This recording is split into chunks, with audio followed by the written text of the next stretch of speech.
തൊണ്ണൂറുകളിലെ ഒരു magical കൂട്ടുകെട്ടാണ് Johnson Kaithapram. Johnson എന്ന പേര് പറയുമ്പോൾ തന്നെ നമ്മൾ എപ്പോഴും കൂടെ പറയുന്ന ഒരു പേരാണ് കൈതപ്രം. എത്രയോ മനോഹരമായ ഗാനങ്ങൾ അവർ 89 മുതൽ തന്നിരിക്കുന്നു. 89 തന്നെ അവർ തന്നിട്ടുള്ള പാട്ടുകളാണ് കണ്ണീർ പൂവിൻ്റെ കവിളിൽ തലോടി, ശ്യാമാംബരം, തങ്കത്തോണി തുടങ്ങിയ പാട്ടുകൾ. ഒരൊറ്റ വർഷത്തിൽ തന്നെയുള്ള 3 ഗംഭീരമായ പാട്ടുകൾ. 80കളിലെ പാട്ടുകൾ നമ്മൾ ഒരുപാട് പാടി. 90കളിലെ പാട്ടുകളിലാണ് ഇപ്പോൾ നമ്മൾ പോകുന്നത്. 90ൽ നിന്നും എനിക്ക് ജോൺസൺ കൈതപ്രം കൂട്ടുകെട്ടിൽ ഒരു ഫീമെയിൽ സോങ് വേണം. 3 പാട്ടുകളാണ് എൻ്റെ മനസ്സിലുണ്ടായിരുന്നത്. ഒന്ന് ചമയം എന്ന സിനിമയിലെ രാജഹംസമേ എന്ന ഗാനം, ഞാൻ ഗന്ധർവൻ എന്ന സിനിമയിലെ പാലപ്പൂവേ എന്ന ഗാനം, പിന്നെ സവിതം എന്ന സിനിമയിലെ മൗനസരോവരമാകെ ഉണർന്നു. ഈ രാജഹംസമേ എന്ന ഗാനം ഒരുപാട് വേദികളിൽ പാടി, ഒരുപാട് യൂട്യൂബിലും ഫേസ്ബുക്കിലൊക്കെ നമ്മളെപ്പോഴും കാണുന്ന ഒരു പാട്ടാണ്. അതുകൊണ്ട് നമ്മളൊന്ന് മാറ്റിപ്പിടിക്കുക എന്ന് ഞാൻ വിചാരിച്ചു. പക്ഷേ ഞാൻ ബോള് ശിവപ്രിയയ്ക്ക് ഇട്ടുകൊടുത്തു. ശിവപ്രിയയുടെ 3 പാട്ടിലേതാണ് തിരഞ്ഞെടുക്കുന്നതെന്ന് ചോദിച്ചു.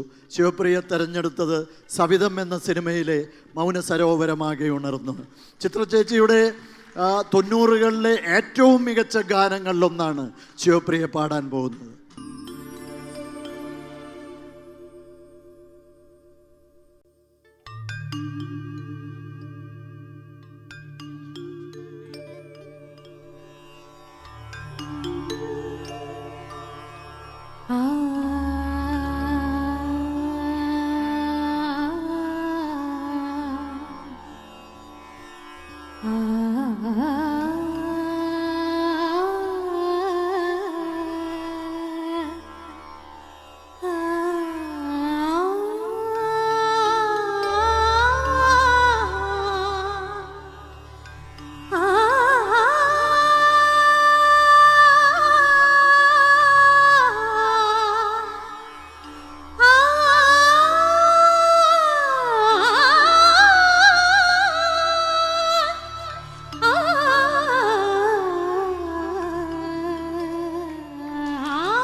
Fabulous rendering Sivapriya.